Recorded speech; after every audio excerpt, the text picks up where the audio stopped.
ਸਾਡੇ ਨਾਲ Punjab referendum commission ਤੋਂ ਪੌਲ ਜੇਕਬ ਜੁੜ ਚੁੱਕੇ ਨੇ ਜਿਨ੍ਹਾਂ ਤੋਂ ਅਸੀਂ ਕਮਿਸ਼ਨ ਬਾਰੇ ਜਿਹੜੇ ਅੰਦਰ ਦੇ ਤੱਥ ਨੇ ਉਹਨਾਂ ਬਾਰੇ ਜਾਣਕਾਰੀ ਲਵਾਂਗੇ। ਸਭ ਤੋਂ ਪਹਿਲਾਂ ਇਹਨਾਂ ਦੀ ਥੋੜੀ ਜਿਹੀ ਬੈਕਗ੍ਰਾਉਂਡ ਜਾਣਦੇ ਆ। Welcome on radio Punjab mister Paul. What now? Welcome on Radio Punjab. Oh, thank you very much. Good to be with you. So, can you please share a little bit of your background of being involved with this commission? Well, I've worked on initiative and referendums in the United States for years, did term limits limiting how long politicians can stay in office, which was very popular throughout the U.S.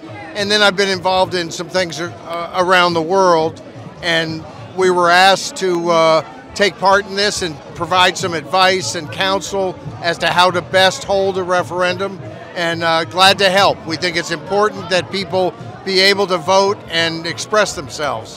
So how do you see some people question on the commission, on the legacy of the commission, on the validation of commission? How did you respond to that?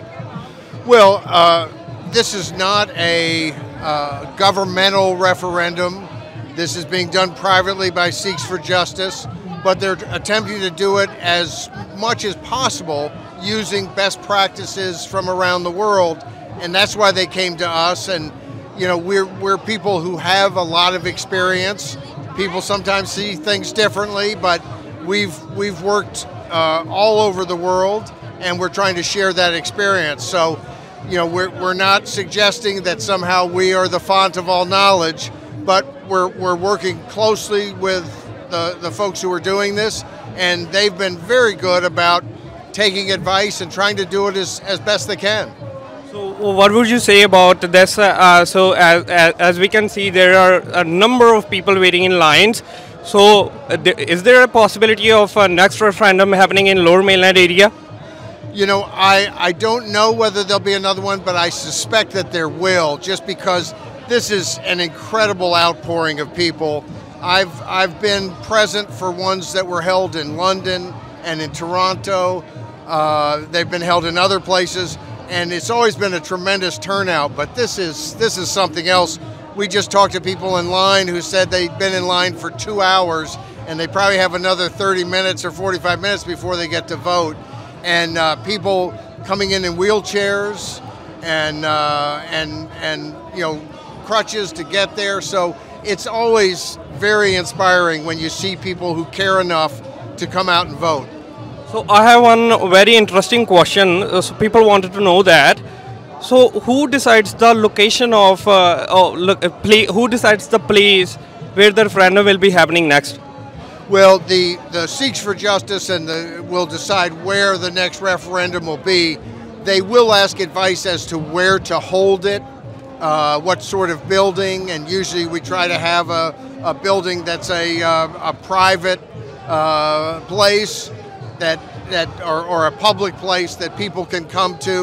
And of course, in this particular case, there was some problems late where one of the schools said it could be held there, and then said it could not be held there. But those things, you just kind of roll with them as best you can. But I think that the effort will be in other places as well. My friend have one question. So, Mr. Paul, so there was there is a school venue was cancelled, Tamanevis Secondary School. So they cancelled because they think there's a poster which Sikh for Justice has. There's a gun barrel, which was pierced by the pen. So the school board is thinking that this is promoting violence. Where else we see a United Nations headquarter has same kind of gun, which the barrel on the front is rounded, which is a United Nations anti-gun violence campaign to stop the violence and the peace talk between the countries. So the Sikh for Justice is doing the same thing, but howsoever that school is cancelled because they think that the youth or the school children, they think that they are promoting a gun culture. So what do you think about it?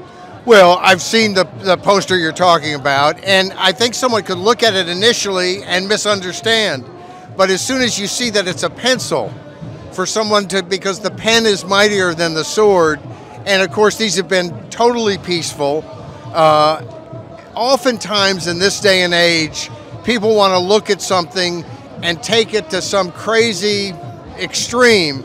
That's not right. It's not right to stop people from holding a democratic event, a referendum. And it's obvious, I think, to anyone who's been around these events that they're absolutely peaceful. They're happy. People are trying to express themselves. There's nothing wrong with that. In fact, there's everything right with that. So we see this all over the world where someone pulls out something and tries to make it something it's not. And so I think it's a shame here, but you can't stop people from using their democratic rights. You can't stop people from speaking out. They're going to speak out. And that's why, as part of the Referendum Commission, we're glad to facilitate and help people to speak out. We don't have to agree. We don't take a position on how people in Punjab should live and whether they should be a separate state or part of India. That's for people from Punjab to decide. But we do want to facilitate them making that decision in a peaceful way. And that's what these referendums are all about. So to suggest that it's some sort of violence, there's been lots of violence over this issue. And it's really sad and tragic. But this is the opposite of that. And so that needs to be recognized. So one last question is, so you think that referendum, the school referendum that has been, the venue was cancelled, so is it an interference of India, or it is a Canada democratic value for peaceful vote, because they give the same right to Quebec too. They held a referendum in the Quebec. So we as a Canadian also, we are a Sikhs, but we are a Canadian also. Right. We also enjoy the rights as everybody else enjoy, as the Quebecer is enjoying. Right. So you think the Canadian government should step up and help to facilitate this peaceful referendum? Well, I think that they should make certain that the laws of Canada are enforced. And I believe it's true in Canada, I know it's true in the United States of America, that you can't offer a venue like a school and then pull it back from somebody, and especially if you don't have any real grounds. Obviously, if it was an event that was going to be violent, you could, but that's not the reality. That is a big mistake. So I think it's a big mistake. I don't know what the impetus was, whether it's Indian pressure or whether it's just a mistake that somebody made at the local level. But it is a mistake, and it ought to be rectified, because you have a right, if you're a Canadian, regardless of whether you're a Sikh or you're not, or whatever your religion, your ethnicity is, you have a right to speak out and be heard. And the schools should facilitate that for everybody. And so I think it's a shame, but I don't know what caused it. I just know that it should be fixed. And the next time someone seeks to have an event at a school that's peaceful, they ought not to have politics get in the way. So thank you. Thank you. I have one last question. This question is a little bit out of box. Based on your experience with referendums, do you think that this referendum can take place in Punjab region of India? Well, from my knowledge of what's going on in the Punjab region, it could not take place there without people being arrested and imprisoned. And that's really, really sad. And it's the reason why it's being held all over the world, is because it can't be held in Punjab. You know, I believe people in any region, anywhere in the world, have a right to decide their own future.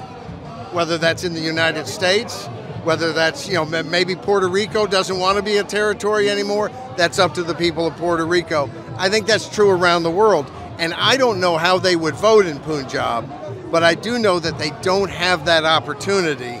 And so we're glad to be able to help folks who want to give Sikhs all over the world a chance to speak out and to cast a vote. Mr. Jacob, what's your experience? Like, in how many countries, or if you can name it, the countries you already worked in the referendums? Well, I've worked in the U.S. I've also been to London and worked on things there. I've been in Taiwan, a number of other countries, and most of my referendum experience is in the United States of America. That's where I cut my teeth and have worked for decades. And it's really only recently that I've gotten involved in things like this and in events happening in other countries. But look, we're all the same. We look different. We have different languages, but we're all looking for the same thing, and that is to be able to live our lives and to say what we want to say and to feel confident in where we live, that our society treats us with respect, and that's all about democratic processes and accountability. And so I think starting, look, lots of people can grab a gun, and very few problems get solved that way. And here are people grabbing ballots, and I think that's the best way to solve problems. And so this is something that I've had some experience around the world. I'm looking forward to have more. But I think anybody who is standing here today would see what's happening and say, this is good. Whether I agree with the folks who are the majority of folks and the way they're voting or not, this is beautiful to see people working for a democratic change. Thank you.